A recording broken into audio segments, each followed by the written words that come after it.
오늘은 지난번에 배웠던 연변말로 인사를 좀 나누기로 합니다. 연변말로 사랑합니다 하는 말은 감정이 있습니다. 사랑하면 좋은 감정이 생기죠. 또 은혜 받았습니다는 가슴을 쳤습니다. 예, 우리 한번 옆에 사람과 미소를 지으면서 감정 있습니다. 예, 가슴을 쳤습니다. 예. 오늘도 유머 하나 할까요? 하지 말까요? 네. 어떤 교인이 하나님과 흥정을 했습니다. 하나님, 제가 이번에 로또 복권을 사려고 하는데 저와 통업을 합시다. 큼직한 거 하나 당선되게 하면 제가 하나님도 잘 믿고 하나님을 열심히 섬기고 반을 하나님께 바치겠습니다. 그렇게 흥정을 했어요. 그래서 하나님이 미소를 지으면서 이렇게 말씀했어요. 내가 그동안 너를 여러 번 도와주고 축복해 줬는데 한 번도 11조를 드린 적이 없는데 내가 속을 줄 아느냐, 안 속는다. 지난 주일날 우리 안디옥 교회의 모습을 통해서 우리 영락교회와 이민교회에 대한 교훈을 같이 묵상을 했습니다. 이 안디옥 교회는 주님의 손이 함께함으로 많은 사람들이 주를 믿고 주께 돌아온 공동체였습니다. 우리 인간의 손만으로는 역부족이라고 했습니다. 하나님의 손이 함께 하시고 인도하시고 축복해 주셔야 합니다. 뿐만 아니라 이 안디옥교회는 성령 충만한 공동체였습니다. 은혜 충만한 공동체였습니다. 오늘 현대사회의 가장 큰 비극은 진정한 공동체가 해체되고 있는 것입니다. 시카고 대학의 메이슨 교수는 반복되는 쥐 실험을 통해서 이 쥐들도 상대방을 배려하고 상부상조하는 의리가 있는 것을 발견했습니다. 그래서 사이언지에 리포트를 하게 된 것입니다.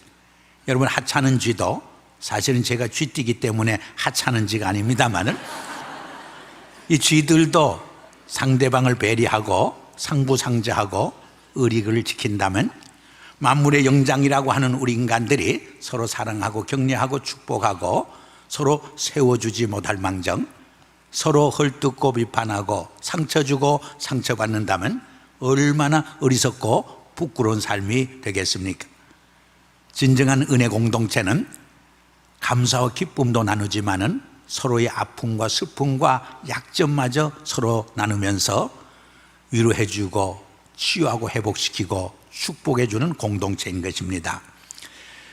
우리 전통적으로 교회에 대한 4가지 이해가 있습니다. 그 첫 번째가 아포스톨릭 처치, 사도적 교회라는 이해입니다. 이것은 사도들이 믿고 고백하고 전했던 복음을 우리도 믿고 십자가의 도와 부활의 능력을 믿고 그것을 세상에 전하는 공동체라는 뜻입니다. 두 번째는 홀리 처치, 거룩한 교회 공동체라는 뜻입니다.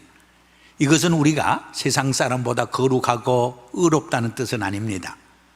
우리도 죄인이지만 용서받은 죄인이요, 하나님이 거룩하고 의롭다고 인쳐준 공동체라는 뜻입니다. 한 걸음 더 나가 Be holy because I am holy. 내가 거룩하니 너희도 거룩하라고 말씀한 그 하나님의 거룩함을 본받고 닮아가는 공동체라는 뜻을 담고 있습니다. 세 번째로는 캐톨릭 처치, 이것은 천주교회를 의미하지 않습니다. 우주적이고 보편적인 교회를 의미합니다. 교회 안에서는 자유인이나 종이나 유대인이나 이방인이나 모두 평등하다는 뜻입니다. 마지막으로는 원바디, 예수님을 머리로 하고 그 몸에 우린 지체라고 하는 것입니다. 한 하나님, 한 주님, 한 성령을 믿는 신앙 공동체라는 뜻입니다. 그래서 세계에 많은 교단이 있고 종파가 있지만은 한 교회라고 하는 고백이 여기 담겨져 있는 것입니다. 안디옥교회는 이런 4가지 특성을 잘 지키면서도 은혜 충만한 공동체로 성장 부흥할 수 있었던 것은 첫째로 훌륭한 리더십이 거기 있었기 때문입니다. 우리 한번 24절과 25절을 다시 읽습니다. 바나바는 착한 사람이요 성령과 믿음이 충만한 사람이라. 이에 큰 무리가 죽게 더하여지더라. 바나바가 사울을 찾으러 다소에 가서, 이 안디옥 교회는 바나바와 사울이라는 참 훌륭한 리더십이 있었습니다. 지난 몇십 년 동안 우리 교계에 교회 성장학이라는 책이 많이 출판되었습니다. 그 내용을 요약하면 두 마디로 요약할 수 있어요. 교회 성장은 성령님의 역사요, 두 번째는 리더십이라고 요약할 수가 있어요. 그런데 많은 평신도들이 크리스찬 리더하면 목사님과 장로님 정도로 이해할 때가 너무나 많아요. 그러나 그것은 잘못된 이해요. 여러분 한 분 한 분이 왕 같은 제사장으로서 여러분의 가정과 교회와 지역사회 속에서 리더십을 발휘하도록 부름받은 크리스찬 지도자라는 것을 명심하셔야 하는 것입니다. 그 점에서 옆에 분에게 당신은 크리스찬 지도자입니다 한번 축복해 볼까요? 당신은 크리스찬 지도자입니다. 그래서 제가 영락교를 섬길 때 몇 차례 이런 훈련을 한 적이 있어요. 아침에 남편들이 직장에 나갈 때 아내들이 어떻게 인사해야 하느냐, 남선교사님 안녕히 다녀오세요. 우리 직장과 사업장이 하나님 맡겨준 선교죠. 사역장이라는 소명감을 가지고 일하면 일이 달라져요. 사업이 달라져요. 직장에서 만나는 사람들과의 릴레이션십이 달라져요. 남편들도 아내들에게 어떻게 인사하고 떠나야 하느냐, 여선교사님 안녕히 계세요. 우리 가정이 하나님 맡겨준 선교지요, 사역장이라는 소명감을 가지고 일하면 살림이 달라져요. 두렵고 떨림으로 살림을 살아요. 우리 가정에 맡겨준 자녀들을 책임 있게 양육하고 교육하게 되는 줄 믿습니다. 우리 지도자에게는 세 가지 중요한 역할이 있어요. 그 첫 번째 역할이 뭐냐, 태스크롤이, 이 지도자가 세워진 것은 그 공동체가 가지고 있는 비전과 과업을 이루기 위해서 지도자가 세워져 있는 거예요. 그래서 이 과업을 수행할 수 있는 에빌리티, 능력이 있어야 하는 거예요. 그런데 이 과업을 자꾸 추진하다 보면 더 중요한 또 하나의 역할이 있는데, 공동체가 하나 되는 것이 무너지기 쉬워요.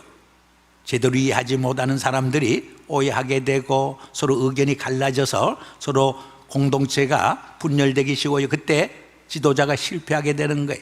이 과업을 너무 중요시하다 보면 이 공동체의 멤버를 수단으로 삼기 쉬워요, 본의 아니게. 그래서 예수님은 people oriented ministry, people oriented leadership을 더 중요시했어요. 사람이 더 중요한 거예요. 그리고 이 두 개는 아주 밀접한 상관관계가 있어요. 공동체가 하나로 뭉치면 아무리 힘든 큰일도 해낼 수가 있어요. 또 좋은 과제일 때, 과업일 때 공동체가 하나로 똘똘 뭉치게 되는 것입니다. 그래서 두 발 자전거를 타는 것과 같아요. 그런데 여러분, 두 발 자전거는 넘어질 수가 있어요. 그래서 또 하나의 중요한 역할이 있어요. 그것이 이발리에이션, 평가의 역할이에요. 그러면 3년 차를 타면 넘어질 위험이 없는 거예요. 우리 공동체가 세운 비전과 그 골을 향해서 바로 가고 있는가 수시로 체크하고 평가해야 돼. 그리고 궤도 수정이 필요하면 과감하게 궤도 수정을 할 수 있어야 돼. 근데 많은 지도자들이 궤도 수정이 자기의 권위가 손상되는 것으로 착각을 해요. 그래서 밀어붙이려고 해요. 그때 더 큰 불행이 찾아오게 되는 것입니다. 여러분, 한 지도자에 대한 진정한 평가는 그 지도자가 떠난 후에 이루어져요. 더 정확하게 말하면 세상을 떠난 후에 오히려 객관적으로 그 지도자에 대한 올바른 평가가 이루어지게 되는 것입니다. 오늘 본문에 보니까 이 안디옥에는 바나바라는 사람과 사울이라는 좋은 리더가 있어요. 바나바는 어떤 사람이냐, 착한 사람이라고 했어요. 이 착하다는 말은 인격의 인테그리티와 모추어리티를 말해요. 이 지도자에게 있어서 정직성과 성실성은 생명처럼 소중한 거예요. 또 성숙함은 참으로 중요한 요소가 되어지는 것입니다. 이 바나바는 그 이름이 남을 격려하고 위로한다는 뜻이에요. 자기 이름 그대로 한평생 그는 남을 위로하고 격려하고 축복하며 살았어요. 사도행전 4장 마지막 부분에 보면 자기의 전 재산을 가난한 사람을 위해서 사도들 발 앞에 내을 정도로 헌신적이고 희생적인 인물이었던 것을 우리는 찾아볼 수 있는 것입니다. 지도자에게 있어서 헌신과 희생은 생명처럼 소중한 것입니다. 뿐만 아니라 사울을 초대교회가 의심하고 불신했을 때 그를 추천해서 위대한 바울로 만든 분이 바나바예요. 여러분, 자기보다 못한 사람을 도와주는 것은 쉬워요. 우리가 미국에 와서 영어도 못하고 어리발 할 때는 백인들이 우리를 잘 도와줘요. 그러나 영어도 좀 잘하고 자기들보다 더 높이 올라가면 안 도와주려고 그래요. 이것이 인간의 본성이에요. 근데 바나바는 바울을 제1인 지도자로 세우고 자기는 세컨맨으로 물러서게 돼요. 여러분, 어떤 공동체나 이런 바나바와 같은 사람이 있으면 그 공동체는 희망이 있어요, 미래가 있어요, 장래가 있어요, 성장에 놀라운 축복이 뒤따르게 되는 것입니다. 또 바나바는 성령이 충만하다 그랬어요. 여러분, 신앙생활과 교회생활은 영적 전쟁이기 때문에 이 말씀과 성령을 무장해야 돼요. 우리 들은 이야기 중에 그런 이야기가 있죠. 20대 여성들은 화장하지 않고 단장만 해도 참 아름다워요. 근데 30대쯤 되면 화장을 하셔야 돼요. 근데 40대쯤 되면 화장도 부족해서 분장을 좀 하셔야 돼요. 50대쯤 되면 분장도 부족해서 변장을 좀 하셔야 돼요. 60대쯤 되면 변장도 부족해서 무장을 좀 하셔야 돼요. 오늘 분장하고 오신 분도 들어 계신데, 우리가 영적 전쟁에서 승리하려면 말씀과 성령으로 무장하셔야 돼요. 제가 카나다에서도 한 14년 동안 목회했는데 한 주일학교 교사의 간증이 늘 잊혀지지 않아요. 자기도 이해가 가지 않고 믿어지지 않는 하나님 말씀을 주일학교 학생들에게 가르치려니까 얼마나 버든이 되는지, 짐이 되는지 몰라요. 주일이 되는 것이 두려워요. 마치 도살장에 끌려가는 심정으로 가서 가르쳤대요. 목사님을 찾아와서 사표를 쓰고 싶은데 아버지가 장로님이에요. 아버지 장로님 체면 때문에 사표도 못 냈어요. 그러다가 3박 4일 교사 수련회가 있어요. 교사 수련회에서 은혜를 듬뿍 받아서 성령 충만을 체험했어요. 180도로 변했어요. 토요일만 되면 성경 말씀, 성경 가르칠 거 전부 준비해놓고 주일 아침에 제일 먼저 일어나서 브렉파스트 준비해서 부모님께 대접하고 부모님 차에 모시고 막 신나게 복음 성갈 부르면서 교회로 달려와요. 일주일 중에 제일 기다려지는 날이 언제냐? 주일날이래. 가장 보람있고 행복하고 정말 신나는 날이 언제냐? 주일날 교회 가서 학생들을 가르치고 사랑으로 섬겨주고 그들을 정말 돌봐주는 것이 가장 기쁘고 행복한 시간이라고 간증하는 말을 들었습니다. 제가 그 말을 들으면서 아주 중요한 교훈과 진리를 깨달았어요. 성령 충만함을 받지 못한 성도들에게 성수일주의하자, 새벽 기도 나오라, 전도하자, 11조 하자, 제자 훈련 받자, 이거 죽을 지경이잖아요. 근데 성령 충만 받고 보니까 하지 말래도 본인이 스스로 자발적으로 얼마나 기쁨으로 섬기고 헌신한지 알 수 없었던 것입니다. 바나바는 또 믿음이 충만하다고 그래요. 여러분, 하나님은 늘 똑똑하고 훌륭한 사람만 들어 쓰지 않아요. 그러면 그분이 똑똑해서 그 일을 했다고 세상이 착각을 해, 오해를 해요. 그래서 오히려 하나님은 저처럼 보통 사람, 조금 저처럼 모자라는 사람을 들어 쓰셔요. 그러면 하나님이 하신 것이 분명해져요. 여러분, 성경에도 분명히 하나님은 미련한 자를 들어 지혜로운 자를 부끄럽게 하시고 연약한 자를 들어 강한 자를 부끄럽게 하신다고 분명히 말씀하고 있지 않습니까? 그러나 하나님은 보통 사람을 들어 쓰시되 믿음의 사람을 들었어요. 믿음 안에서 큰 꿈과 비전이 있는 사람을 들었어요. 여러분, 사도 바울은 믿음 안에서 큰 꿈과 비전이 있었고 그 꿈과 비전을 이룰 수 있는 열정과 헌신의 사람이었던 것을 우리는 기억하고 있지 않습니까? 두 번째로 이 안디옥 교회는 26절에 보니까 형식적이고 의식적인 공동체가 아니라 생명력이 넘치는 공동체였습니다. 이 안디옥에서 제자들이 비로소 처음으로 그리스도인이라 일컬음을 받게 되었다고 그래요. Disciples were called Christians first in Antioch. 안디옥에서 그리스도이란 말이 생겨났다는 것. 우리 영어에는 참 좋은 세 가지 표현이 있어요. 첫째로 informed Christian 하면 지식으로 머리로만 예수 믿는 사람들이 능력이 없어 힘이 없어요. 두 번째는 confirmed Christian인데 신앙 고백이 뚜렷한 거예요. 예수 그리스도의 복음에 대한 확신이 있는 사람들이. 그런데 이 사람보다 더 좋은 교인이 누구냐? 세 번째로 transformed Christian, 복음 안에서 변화의 체험이 있는 그리스도인이에요. 이분들이 가장 훌륭한 교인들이라고 말할 수가 있어요. 태초에 하나님이 우리를 하나님의 형상대로 지어주셨어요. 폼해 주셨어요. 형성해 주셨어요. 근데 죄로 인해서 그 형상이 디폼 되었어요. 파괴되었어요. 이그러졌어요. 망가졌어요. 이것이 타락이에요.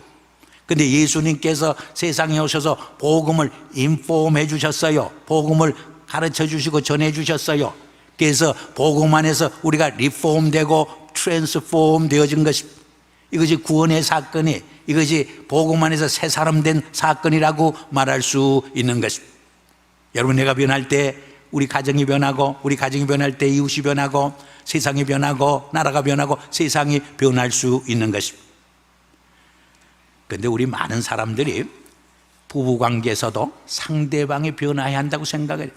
우리 교회 공동체 속에서도 아무개가 변하고 저 사람이 변해야 된다고 생각해. 근데 하나님은 그렇게 말씀하잖아요. 내가 변해야 된다고 말해요. 바로 너 자신이 변해야 한다고 말해요. 여러분, 내가 변할 때 우리 가정이 변하고 사회가 변하고 나라가 변하는 거예요. 영국 런던 웨스트민스터 사원에 가면 한 주교의 기도문이 묘비에 기록되어 있어요. 내가 젊어서는 온 세상을 변화시키겠다는 기도의 제목을 갖고 있었대요. 근데 중년이 되어서 생각해보니까 너무나 큰 기도의 제목이에요. 감당할 수 없는 기도의 제목이에요. 그래서 바꿨대요. 우리나라만이라도, 한 나라만이라도 변화시킬 수 있게 해달라고 기도했대요. 근데 노년이 되어서 생각해보니까 그것도 나에게 너무나 벅찬 기도예요. 그래서 우리 가정만이라도 변화시켜달라고 기도를 바꿨대요. 근데 병상에 누워서 죽음을 기다리는 순간 깨달은 게 있어요. 내가 변할 때 우리 가정이 변하고, 우리 가정이 변할 때 이웃과 사회가 변하고, 이웃과 사회가 변할 때 나라가 변하고, 나라가 변할 때 온 세상이 변할 수 있다는 것을 깨달았다는 그런 기도의 내용이 기록되는 것입니다. 옳은 말이에요. 소련 공산주의 체제에서 있던 실화합니다. 어떤 포로 수용소에서 된 사건이에요. 거기에는 러시아 정교회를 믿는 보리수라고는 크리스찬 의사가 섬기고 있었어요. 그런데 어느 날 밤에 한 죄수가 끌려왔어요. 그런데 병이 걸려서 수술해 주지 않으면 목숨을 잃게 되어 있었어요. 그러나 공산체에서 의사가 마음대로 수술할 자격이 없어요. 그 대가가 무엇인가를 그건 너무나 잘 알고 있었어요. 그래서 밤새도록 고민하고 갈등해요. 근데 새벽에 결단을 내려요. 나는 살 만큼 살았으니까 이제 죽어도 좋다. 저 젊은이를 살려줘야지. 몇 시간 수술해서 목숨을 살려줘요. 그러나 그것으로 끝나지 않아요. 그 다음날 상부에 보고되자 인민재판을 열어 공개 처형을 해요. 공개 처형을 하면서 마지막 할 말이 있느냐 물어요. 나는 의사로서 한 생명을 살렸다는 데 대한 의무와 책임을 다했고 보람을 느낄 뿐이라고 말해. 그 젊은 청년에게 예수 믿으라고 전도하지도 않았어요. 그러나 자기 때문에 죽어가는 한 크리스찬 의사의 죽음을 지켜보면서 그 젊은이의 가슴 속에 무슨 생각이 들었겠어요? 복음의 씨가 뿌려졌어요. 그 후에 이 젊은 청년은 소련 공산주의 체제를 비판하는 글을 자주 썼어요. 그 거대한 공산주의 체제가 조금씩 허물어지기 시작했어요. 여러분, 이 젊은 청년이 누군지 잘 알고 있죠? 70년대에 노벨 문학상을 탔던 솔제니치였던 것입니다. 한 사람이 변함으로 거대한 변화의 물결을 소련 공산주의 체제 속에 불러일으킨 것입니다. 여러분, 우리 영락교회, 여러분 한 분이 변할 때 영락교회가 변하고, 영락교회가 변할 때 로스앤젤스가 변하고, 로스앤젤스가 변할 때 미국이 변하고, 미국이 변할 때 온 세상이 변하는 놀라운 변화의 물결이 일어날 줄 믿습니다. 마지막으로 이 안디옥교회는 지역사회를 섬기고 세계를 가슴에 품고 선교하는 공동체였습니다. 27절 이하에 보면 모국이 흉년이 들어요. 그때 이 안디옥교회는 헌금을 해서 이 바나바와 사울을 시켜서 보내주게 됩니다. 또 13장에 보면 아예 바나바와 사울, 담임 목사를 세계 선교에서 파송해요. 우리 영락교회가 아무리 선교에 열정과 비전이 있다고 해도 담임 목사를 선교사로 파송할 수 있겠습니까? 얼마나 놀라운 사실이에요. 제가 영락교회 2대 목사로 와서 재직하다가 2개 부서를 신설했어요. 그 하나가 커뮤니티 사역부예요. 또 하나가 가정목회부였어요. 근데 그때는 이 커뮤니티 사역부가 뭘 해야 하는지 잘 모르니까 예산을 별로 안 세워주더라고요. 그래서 가정상담소를 위시해서 한 4개 우리 커뮤니티의 한인 기관들을 우리가 섬겨주고 도와주었어요. 그래서 4.29 폭동이 날 무렵 우리 한인 목사님과 흑인 목사님들이 모여서 위기감을 느끼고 한흑 기독교 연맹을 만들었어요. 그날 저는 참석도 안 했는데 선배 목사들이 저를 회장으로 이렇게 시켰어요. 그래서 제가 7, 8년 동안 한흑 기독교 연맹 회장으로 섬긴 일이 있습니다. 시청 앞에서 폭동 나기 전에 한 3,000명이 모여서 인종화합대회를 했어요. 폭동이 나고부터는 우리 흑인교회와 한인교회가 강당교류도 하고 성가대 교류도 하고 우리 흑인 청년들에게 학생들에게 장학금도 주고 태권도도 가르쳐 줬어요. 그리고 흑인 목사님들을 한국에 초청해서 서울시장을 위시해서 장관들의 만찬도 대접받고 한국교회 강단에서 설교하는 기회도 여러 차례 갖게 된 것입니다. 또 월드 임팩트라는 기관을 통해서 사우스 센츄럴 흑인 커뮤니티를 섬기기도 했어요. 그 후에 이 히스패닉과의 관계가 더 위험하다 하는 위기감을 느끼고 우리 영락교회는 4개의 히스패닉 교회를 창립하고 세워주었습니다. 그때 1.5세인 김성수 목사님이 영어도 잘하니까 저도 너무 바쁘고 하니까 우리 시청 관계 또 경찰서 관계 다 소수민족 관계를 얼마나 열심히 잘 띄워주고 섬겨줬는지 몰라요. 또 우리 민족 서로 돕기라는 기관이 있는데 제가 미주 대표회장으로 지내면서 우리 교회에서 그저 몇만 불 내고 사실은 다른 교회와 한인 커뮤니티들이 많이 도네이션 해줘서 아마 식량과 의약품을 1,000만 불 이상 보낸 것 같아요. 특별히 미국 워싱턴 DC 국회의사당 앞에서 토니 홀이라는 미국 국회의원과 저희가 북한의 어린이를 돕기 위한 금식의 날 행사를 했어요. 얼마나 감동적인 행사였는지 모르고. 또 한국에는 이산가족을 정부가 추선해 주는데 이 북미에 와 있는 이산가족은 북한의 가족을 만날 수가 없어요. 그래서 우리가 10만 명의 서명운동을 해서 미국 국무부에 찾아가서 파월 장관과 켈리 보좌관을 만나서 진정서를 낸 적이 있어요. 이 한흑기독연맹은 고인이 된 송진창 장로님이 열심히 띄워주셨어요. 우리 민족 서로 돕기 위해서는 우리 김윤선 장로님이 얼마나 열심히 저를 도와줬는지 너무나 감사한 생각이 듭니다. 그런데 우리 3대 목사님이 오셔서는 얼마나 또 교회 예산을 많이 정말 투자해서 한인 커뮤니티를 섬기고 도와줬는지 몰라요.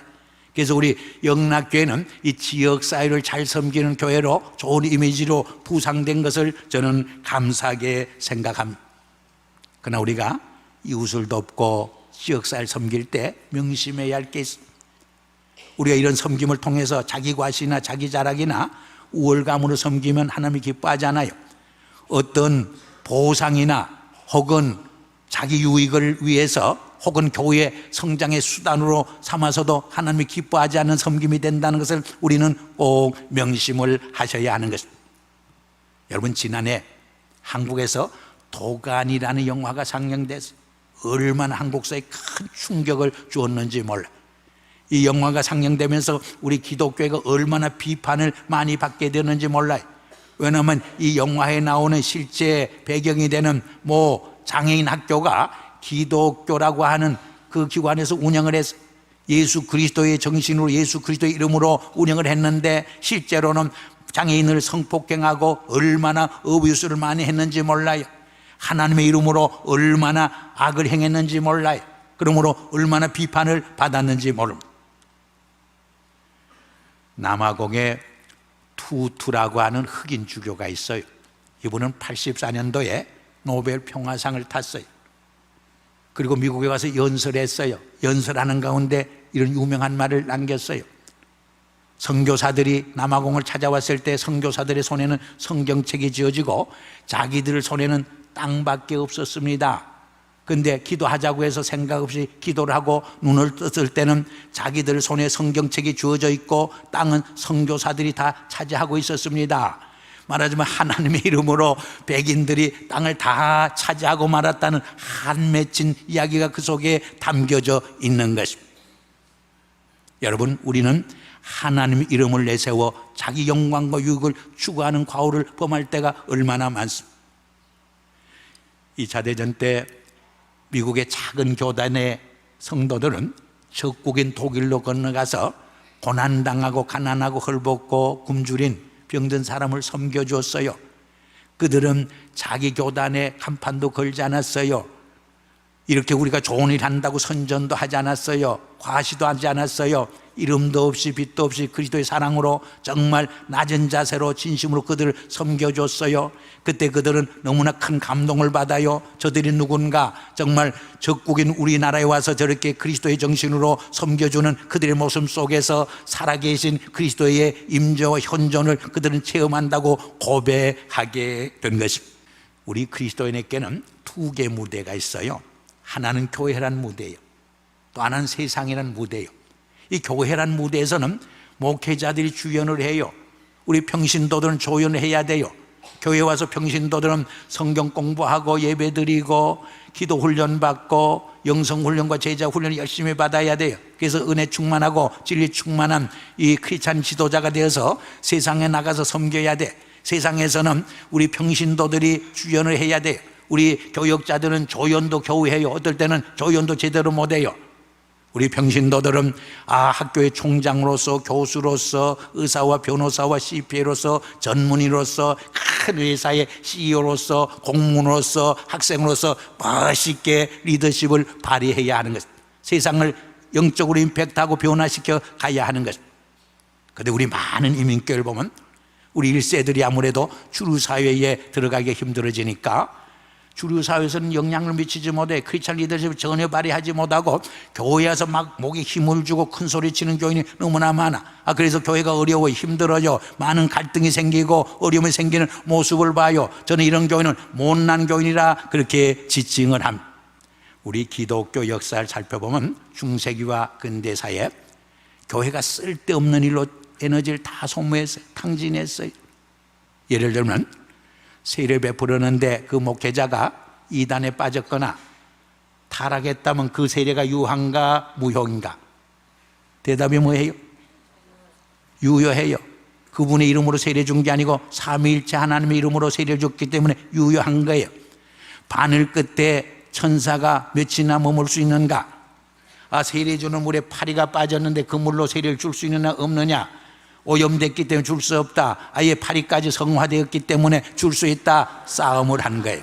러시아 혁명 때는 세상 지도자는 혁명을 이야기하고 있는데 교회 지도자들은 교회에서 입는 가운의 길이가 한치 길어야 하냐 짧아냐 그걸로 머리가 터지러 싸웠던 것입니다.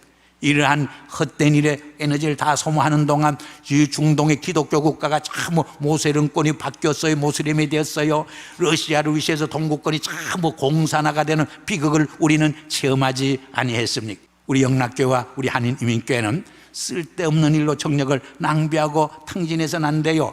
하나님께 주신 더 큰 비전과 사명을 향해서 왕같은 제사장으로서 모든 교회들이 연합하고 네트워크를 형성해서 세상을 변화시키고 세상을 개혁하고 세상을 정말 복음화할 수 있는 이런 역동적인 사역을 위해서 하나가 되어야 하는 것. 이것이 은혜 충만한 공동체의 모습인 것을 성경은 우리에게 말씀하고 있는 것입니다.